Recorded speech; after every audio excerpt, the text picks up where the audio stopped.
going on, guys? It's Jazzy, and today I'm here at UFC Hall of Famer and one of the greatest MMA fighters of all time, Mr. Daniel Cormier. How are you doing today? What's up, Jazzy? Thank you for having me. Thank you so much for giving me your time. Yes. All good. You are a coach in the new season of Ultimate Fighter. Yes. So talk to me about the challenges that you face as a coach on the show in comparison to actually being in the octagon as a fighter. Yeah, it's just a balance of trying to help encourage these guys. So I did it twice. I did it back in 2018 when I was still actively fighting. But when you're fighting actively, and I was going to fight Stipe Miocic for the heavyweight championship, I was so focused on that fight that it wasn't always necessarily about the fighter. This time, because I'm retired, it was easier for me to be a better coach because I didn't have the fight to look forward to after it. So, yeah, it was good. It was good. I enjoyed it this time better than the last time. Yeah, I'm sure that being a coach was a big adjustment for you, from being a fighter in the octagon as well. And I can imagine it's tough having no hands-on control when it comes to what actually happens in the octagon and what's going on in the heat of the battle as well. That's honestly the biggest and the worst part about cornering. This is why I don't coach fighters myself. That's why I don't go and sit in guys' corner, because you care about the person, but you can't really dictate the outcome. Yeah. It's up to them inside the octagon. All you literally do is yell and scream and hope that they can hear you. And I'm a very animated guy. I'm loud, so I hope that they kind of can get it, but it's hard. It's hard. It's sad but it feels better to be in there getting punched. Okay. Yeah, I get it. I think I understand what you're saying. Coach, for all the aspiring MMA fighters out there, what does it take to become a champion and overall BMF in the UFC? Jazzy, it's about being selfish. You got to be selfish. You got to put yourself first in most instances because you got to train. You got to be committed to your craft, getting better in all facets of mixed martial arts, and being completely locked in on whatever your goal is, right? You do this now. Yes. If you want to be the best in the world at this, you got to stay locked in on this. A lot of the same lessons that apply to broadcasting, to fighting, to any sport can be used just in life. So if somebody wants to be a world champion, you got to live like a world champion, from your nutrition to your training, everything. Everything's got to be like aligned or it's not going to work. Absolutely. And yeah, you have to treat your body like a temple. Yep. And I love that you said lock in because, when you're trying to be successful in anything that you do, no matter if it's broadcasting or fighting, you have to make sure to have a regimen and a schedule for yourself. Yes. And you have to make sure to just be focused because there are going to be distractions that are going to come along the way. So many distractions, especially for a young person like you, right? With you starting this career, I know it's hard. It's like you're doing what you're doing, and I'm pretty sure your friends want to hang out. That was one of the things that I had to deal with. When I was a young kid in Louisiana, while all of my friends were running around and doing stuff in the summers, I was still wrestling. And it allowed for me to get to college and then ultimately led to my life today. So, yeah, you got to stay focused, man. All those things that are here, keep them in the side of your face and the side of your eyes and stay focused on what you're trying to do. Right, no distractions at all. And sometimes we do have to sacrifice things, like you said. You do. Sacrifices have to be made no matter what you do. And it sucks. It really does. It really does suck to sacrifice. It does work out in the long run. It works out in the long run. Yeah. In most cases. In most cases. In most cases, yeah. You can do everything right and it still don't work. Right. Right? But at least you give yourself a chance. Exactly. And you just have to believe in yourself. Yes. In the most part. Yes. So you have experienced and overcome incredibly tough moments, including the pain of losing loved ones. Yes. What did you learn about yourself during that grieving process? And how did it shape you into who you are today? Everything that I've dealt with, from my daughter to my father and everybody that I've lost. My parents are gone now. My mom's gone. My stepdad's gone, who raised me. Younger, I let it all propel me forward. So when I lost my daughter, it was harder than anything I ever could have imagined. But when I was able to start to move forward, I was always able to compete and live with the idea that my daughter was still in my corner. And that was really helpful. And it was never hard for me to find my why, right? I always understood why I was doing it. So, and I felt like I always had an angel that sat on top of the cage when I went. That's why I never got hurt that bad, because I was always protected. So I just was able to take some of those hardships and redirect the emotion to try to move me forward. Because people can they can fade away in grief, right? Because it's so hard. But if you can use it to serve a different purpose, it can really be something truly special.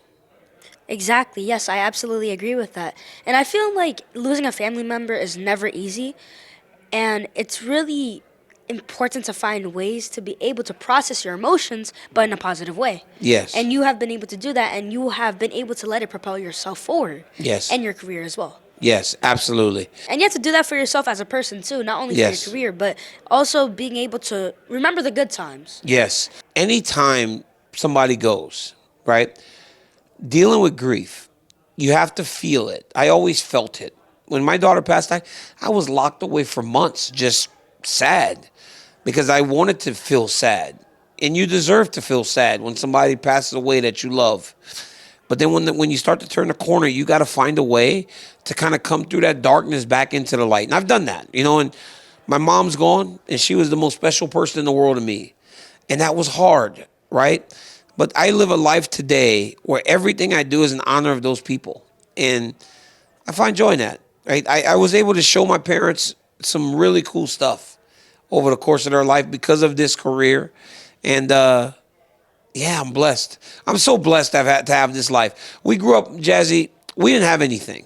We didn't have much at all in terms of financial, but I got to give my parents travel all around the world. I was able to buy them a house. I was able to get them house cleaners, whereas that was my mom did as a job when I was growing up. She got to live the other side of life because of what I was able to do here and what the UFC gave me an opportunity to provide for them. So I don't live a life that I can look back on and go, man, in those moments that sucked. But life today, because of everything I had to go through, is what made life what it is now, which is amazing. Right, and it really seemed like those moments put your strength and warrior mentality to the test in your career as Yeah. well.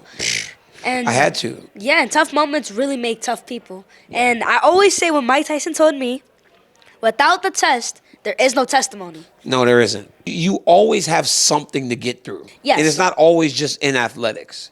It's in life. And There's those always are going to be a challenge. Those were my challenges. I think that a lot of people, they go over challenges, and sometimes, like you said before, they'll sink in grief. Yeah. Or they'll sink into that challenge. And being able to bounce back and actually overcoming that challenge, that is what it's all about. And that's Yeah. that's what you have to figure out while you're going through that grief or going through that challenge. Absolutely. And it's very Absolutely. hard, but you can do it. In everything, right? And and for young people, there are a lot of things that you will go through, especially at your age, and it's hard. But just know that, like, fighting, not nice kids, bullying, it might seem like everything is so heavy, but the reality is there are a lot of people that love you, and those people they'll guide you through it, right? And that's what I did. I relied on all those people that I know love me so much to be who I am today. And it really did forge me. It made me a tougher person, and it made me a better person to go through the things I went through. And I'm sure it was great to have people to lean on as well. Yeah, dude, the best. I have the best family. My family's awesome. Like, they're the best. They're crazy and wild, but they are the best. Yeah, shouts out to your family. They almost got into a fight at Madison Square Garden when Oh I was my fighting Derek gosh. Lewis. Swear to God. Because Derek Lewis's fans were going crazy. It was nuts. What? My family's wild. Yeah, we're from Wow. Louisiana, bro. You don't mess with us. Yeah. Well, your induction into the UFC Hall of Fame Yep. was truly a monumental moment, to say the least. Yep. So was that something that you imagined was possible when you made your debut into the UFC in 2013 at 34 years of age?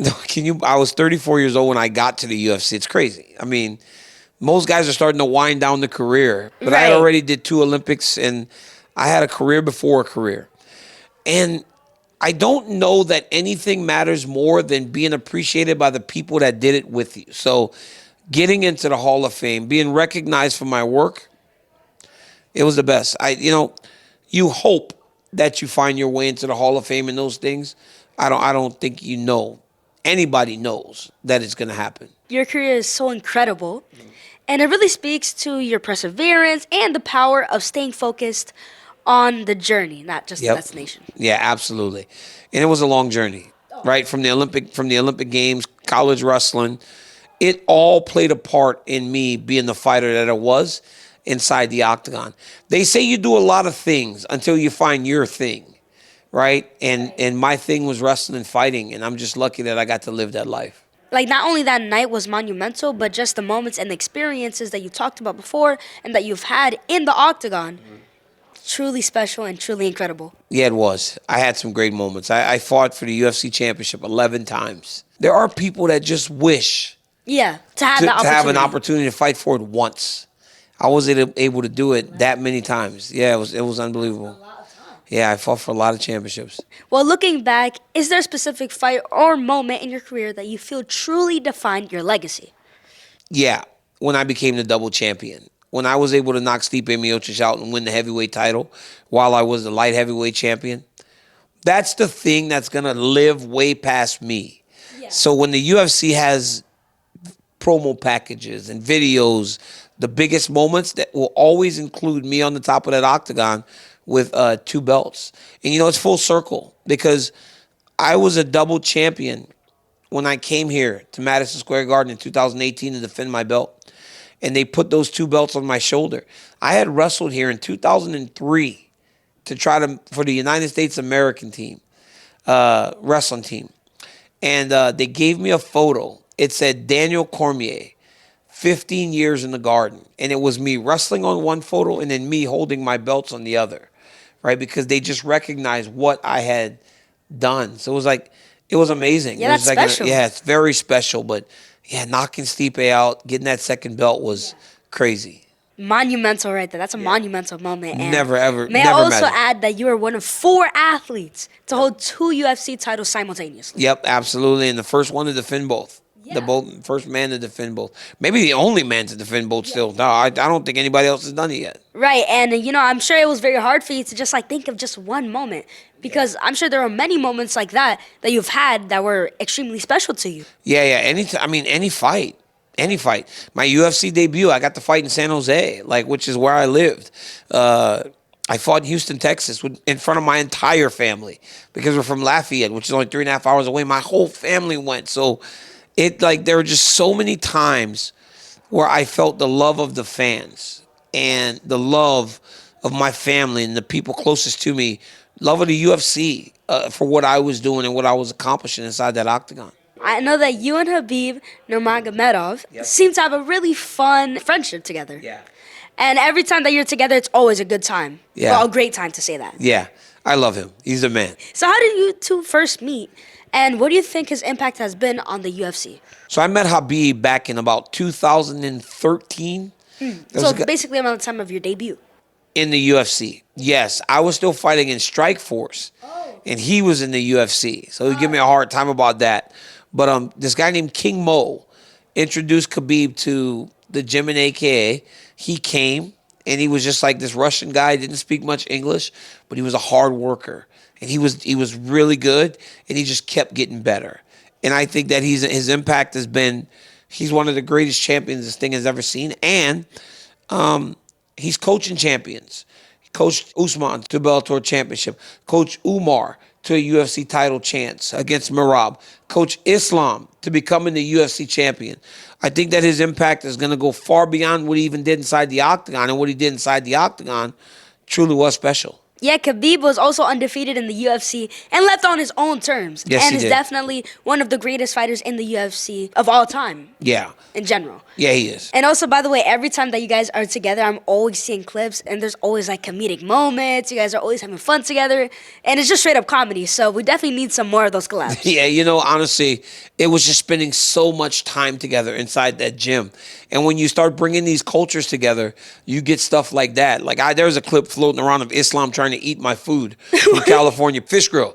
Yeah, we'd go to California Fish Grill, and he was trying to eat my food. And it's just so much fun. Those guys are the best, man. They really are. Well, I can tell that you guys always have a great time together. Yeah, we do. So I have this little fun segment, all right? Okay. And it's called Valid or Not UFC Lookalikes. All right. Dana White and Dr. Evil. Let's see. Hey, man, I got to be honest. They kind of look alike a little bit. Especially that picture of Dana. I didn't realize that Dana looked like Dr. Evil. Yes, that's a valid. They really, even their eyebrows. Yo, you guys found the worst picture of him, though. Like, you guys found the worst picture of Dana. He doesn't look that bad. He looks like Dr. Evil. Like, valid or not valid? It's valid, man. I think so. It's valid. They kind of look alike. Daniel Cormier and Alfonso Ribeiro. Okay, so we don't look alike, but a lot of people say we act alike at times.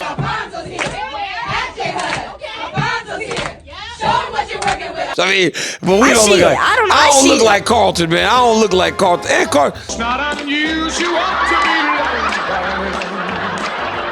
be. Carlton's like 5'3", man. I don't look like Carlton. Y'all, yeah, I don't look like Carlton. Jazzy, you on some BS right now. All right, so valid or not valid? Not valid, Jazzy. Okay. Not valid. Daniel Cormier and Dak Prescott. Come on, you guys look like brothers. You can't even lie. No, Jazzy. You guys got it. Yes, it's valid. Valid, Jazzy. You can't. Is this your game or my game? I mean, let's see. What do you think?